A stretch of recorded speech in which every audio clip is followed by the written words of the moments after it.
It can change the entire look of the aircraft. If you don't work on it respectfully, you can easily crack or break it. It's the only component that its shipping costs are higher than the component itself. This is, ladies and gentlemen, the Canopy. Stay tuned.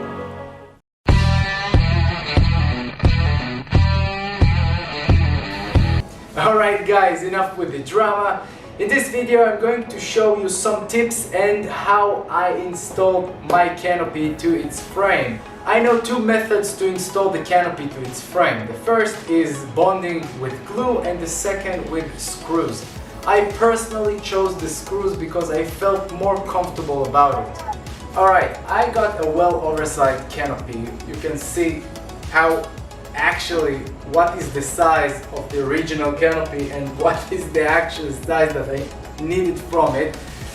And the first tip I have to you guys is when you're taking out the canopy from the crate, draw a center line on the canopy itself. And the reason for it is because when you're starting to cut and you get closer and closer and closer to the frame shape, the canopy becomes very flexible. And if you want to save some time, it's very easy when you have a center line on the canopy and the frame that you just set up center line to center line and then continue with your measurements or clamp the canopy before your cut or drill. It can save you a lot of time. My next tip to you guys, cut the canopy with disc only.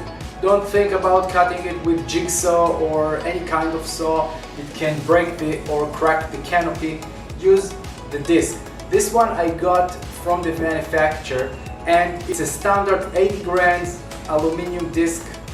Just simple and standard. If you get from the manufacturer, it's the best. But if not, you can just use it and it's good, a very good work.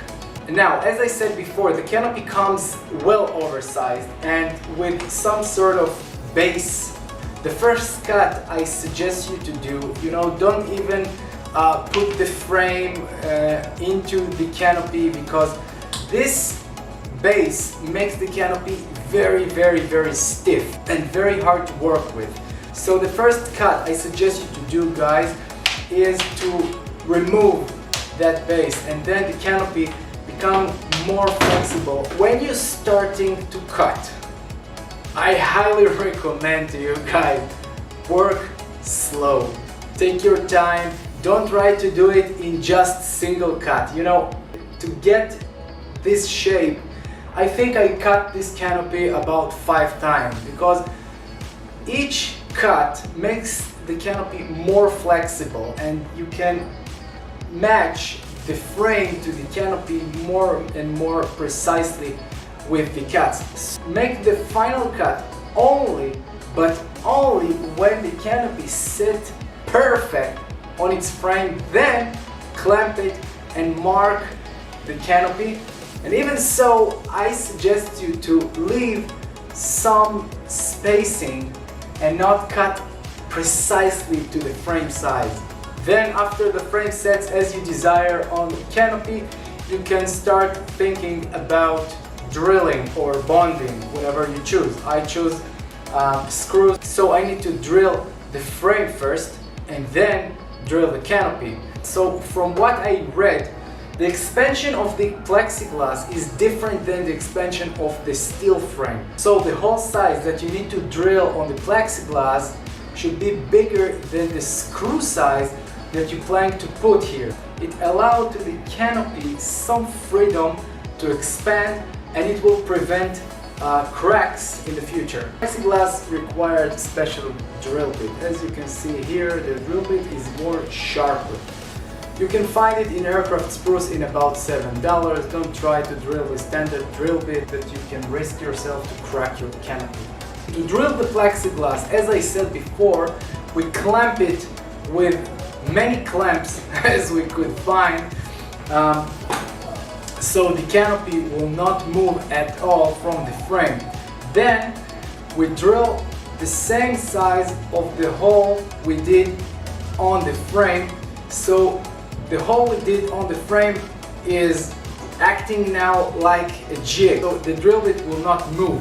After we're drilling the 2 holes, we're taking off the canopy and drilling the big size holes. Once we saw that everything is according to the plans, we drill all the 26 or 28, I can't remember, holes in the canopy. For the aerodynamic fairing, as you can see here, I did the same methods that you saw what I did on the wing roots video, but here I used a clay to do the shape, and then on it I put the fiberglass. I'm really happy with the result. As Dan told me, the canopy can really change the shape of the airplane, and I really love how it came up with. And that's it, guys. I love it. I can't stop watching it. And if you have some questions about how we did it, please leave a message and I will answer you. Thank you very much for being with me, and see you in the next video.